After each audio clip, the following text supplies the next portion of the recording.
میرے دوستوں، میرے بزرگوں، میری ماں اور بہنوں، ایک اور روایت ترغیب و ترہیب کی۔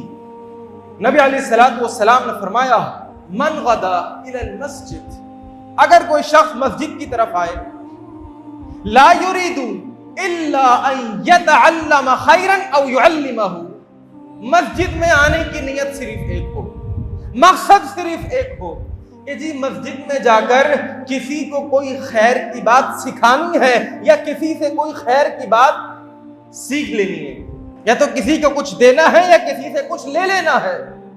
کاروباری گفتگو نہیں کہ بھائی ذرا دیکھنا یار کمپنی کے اندر اگر کوئی جگہ بنتی ہے تو میرا بھی جگاڑ لگاؤ، نہیں، دین کی بات سیکھنا ہو یا دین کی بات سکھانا مقصد ہو۔ کتنا چھوٹا سا کام ہے، کتنا چھوٹا سا کام ہے۔ آپ مسجد میں آئے، نماز کے بعد امام صاحب کے ساتھ بیٹھ گئے کہ جی مجھے تجوید کی بڑی غلطیاں ہیں، یہ ایک صفحہ ذرا مجھ سے سن لیجئے گا، ایک صفحہ مجھ سے سن لیجئے۔